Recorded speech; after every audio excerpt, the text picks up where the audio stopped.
Monday at all 7 George Moreland plumbing locations, southeast and northwest Portland, Tigard, Salem, Bend, Warrenton, and Lincoln City. Find the location near you online at georgemoreland.com. Since 1927, if it's plumbing, George Moreland has it.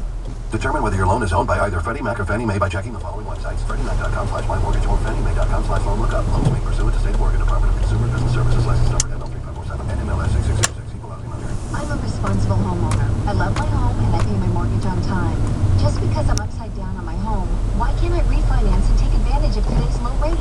Now you can. I'm Rick Arviello, president of New American Funding.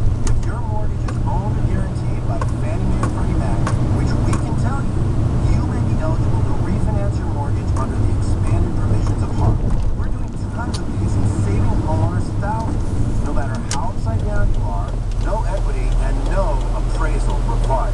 This is a true refinance into today's historic low rates designed to help responsible homeowners. Call New American Funding at 800-319-6182. That's 800-319-6182. 800-319-6182. If you're thinking Tempur-Pedic, there are 2 things to remember. 1, right now at Mattress Discounters, you get 24 months interest-free financing on Tempur-Pedic, the most highly recommended bed in America. And 2, at Mattress Discounters, you also get free delivery. So if you're thinking Tempur-Pedic, think Mattress Discounters. Hurry, this special financing offer ends soon.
More 22 minutes after the hour. I love this. Finally, the Daily did fish right, but we could not get them to do this story years ago when we first talked about Revolt, the battery company, whose Norwegian parent company has now gone banco.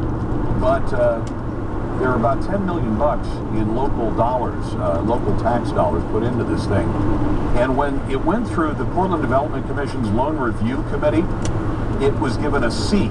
It got 11 out of 25 points, the grading equivalent of a C, and they loaned the money to them anyway, and now they're banco, and the money's gone, and the jobs are gone along with it. And that's what you get for publicly tax-subsidized kind of ventures like that. Let's go to George, who's in Bend. Hey, George, welcome to the Lars Larson Show. What's on your mind? Hi, Lars. This is in regards to guys at the top of the hour, we used to have gold certificates in the United States. All of our money was backed by the gold standard. That's true. Then it went to the silver standard, and up until the 50s, 60s, you could still get silver certificates. Now you can't get either of those, and if you do have them in large quantities, as one fellow, the state found out, that the government will confiscate them, and you have nothing. So, and what's money used to be backed by goods, not just promissory notes. And I agree with you. Now, do you think we'd be better off on a gold standard? Because I've talked to economists I'm about not it, sure. they don't think so. It's one of those things that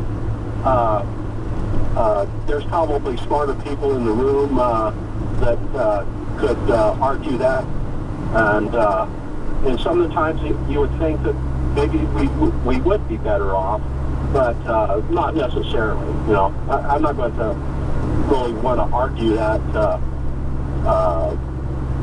I'm not enough of an economist to argue it, but you know, the bottom line is that as long as the government is allowed to print paper money, and as long as we're on a reserve banking system, I'm not sure being backed by gold necessarily makes that much difference.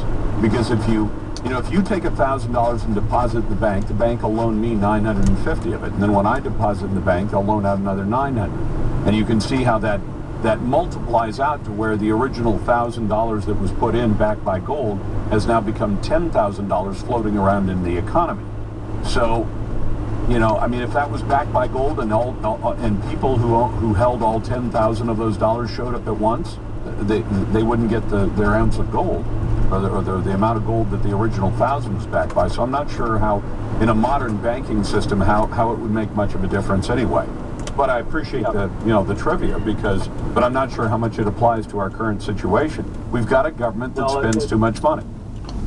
Yeah, but remember the pictures of people rolling around Poland and Weimar, Germany, and stuff with shopping carts full of money. Well, just wait. But you know what, George? In some ways, do you know what the American public voted for? They voted for Barack Obama, who is going, Romney was going to replace the Fed chief, and that isn't going to happen now. And the Fed chief announced earlier this year that on top of QE1 and QE2, which were both inflationary pumping of dollars into the currency supply, right now they're pumping 44.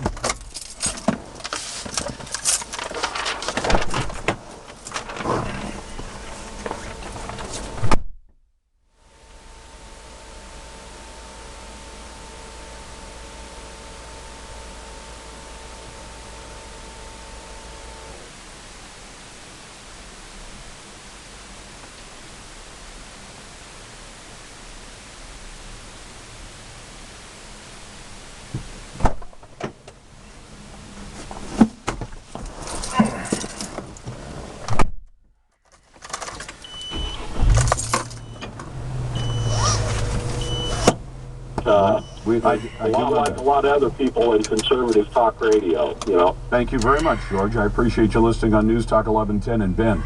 Jerry's on in Oregon City. Hey, Jerry, welcome to the program. What's on your mind?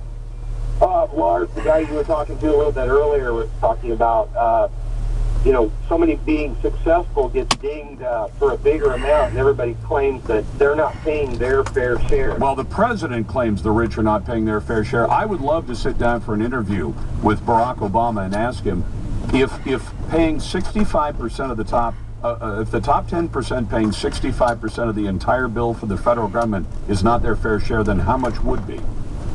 Yeah, no doubt. And the people that called themselves the 99%ers were all screaming about the people who don't pay their fair share, and the majority of those lunatics that were down in our park blocks and whatnot aren't paying one red cent into the system. And that's what I called about, because instead of penalizing the guys who aren't being productive and contributing back to society, I think we need to put an end to the mooches